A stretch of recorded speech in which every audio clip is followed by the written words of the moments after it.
Hi everyone, welcome to another episode of Create with Brenda. I am Brenda Hillard, independent Stampin' Up! Demonstrator, and you can find all of my online store, my specials, catalog requests on my blog at createwithbrenda.com. Please stop by and leave me a comment or a like. They're always fun and I love responding to them. Today is the last day of my November host code, November 30th, counting right down here. This month, my special was with a $75 product order. You received the Birds of a Feather stamp set free. So today is the last day. If you have a wish list or you have your creating needs for the holidays that you still need to order and get going on, this is a great offer. So check in. Let me show you what I have in store for us today. I love these. They're little treat holders. And let me bring in a few more here. They're really simple using our acetate boxes. And let me show you how these come together.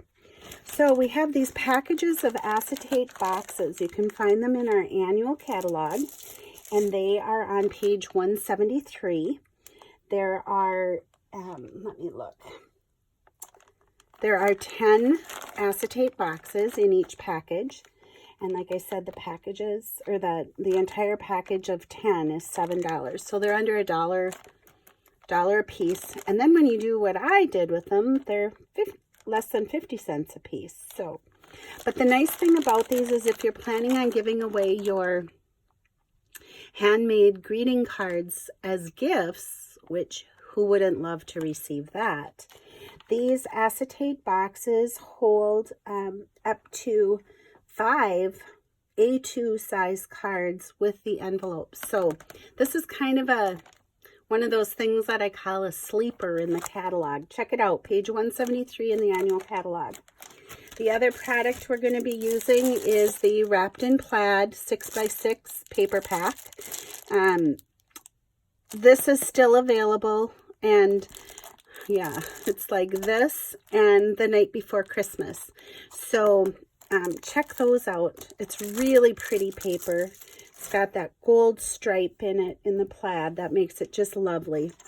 So what you're going to do is you're going to want to take one of your acetate boxes and you cut it in half. I use my guillotine cutter. I would not recommend using your trimmer or a rotary cutter if you have one. I happen to like guillotine cutters. But anyway, cut it at 2 7/8 from this flap edge. So almost 3 inches, 2 7/8, cut it in half. And then these acetate boxes are pretty stiff. So what I do is I start out by creasing like that.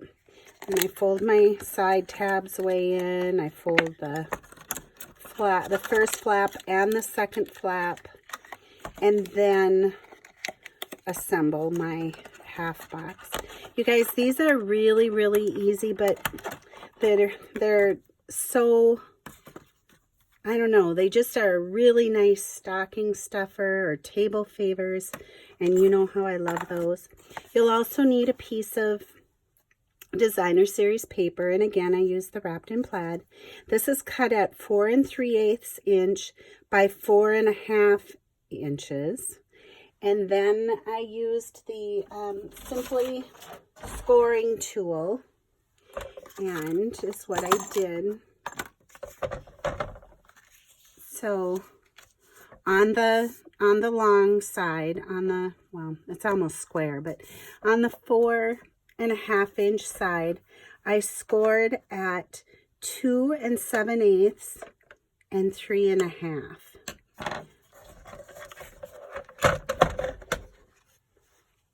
Oh, look at that. I grabbed the new trimmer. I love the new trimmer. How about you? So I did my score lines, 2 7/8 by 3 1/2. And then I'm just going to grab my bone folder and burnish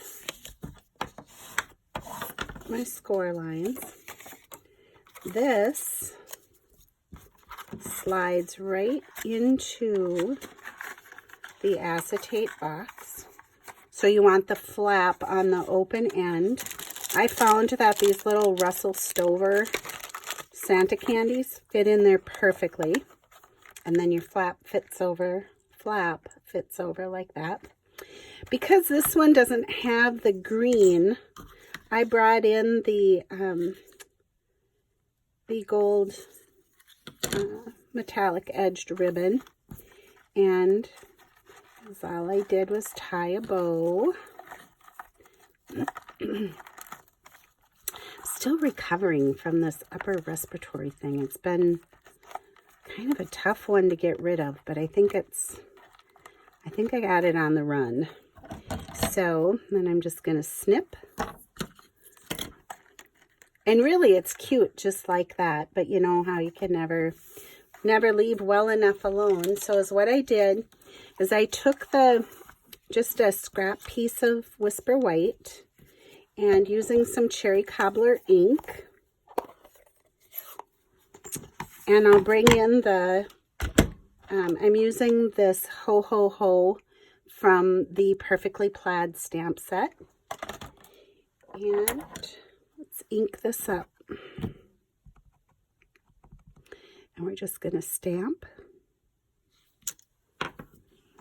And using our classic label punch, all I did was just center it in there and punch.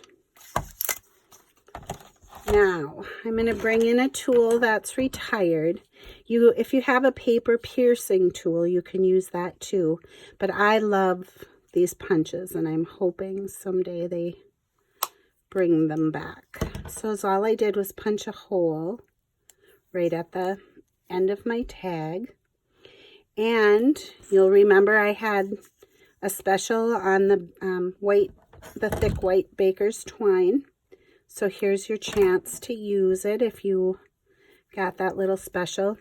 You guys, you know what else I did? I don't know what I was thinking when I bought all these little jingle bells. I just thought they were so adorable. And I think I bought like 4 or 5 packs of them. It's like, what am I going to do with all of these jingle bells? Or why did I have to have so many? But they look really cute on here. So is what I did.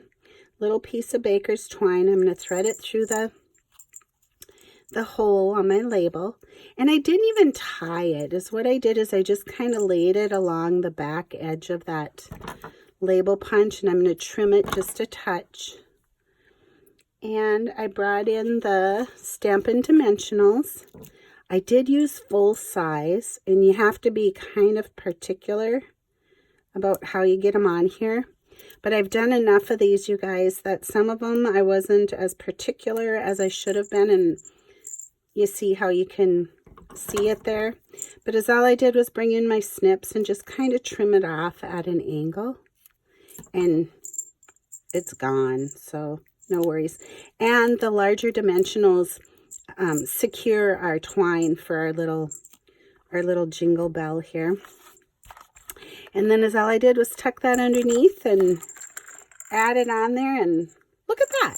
Cute, right? And it's got a little jingle. Just be careful. These are a choking hazard for the littles. So, but anyway, they all look so pretty with all the different plaids, and I hope you like it. I hope you give it a try, and I hope you'll comment on my video. Have a great day, everybody. See you later.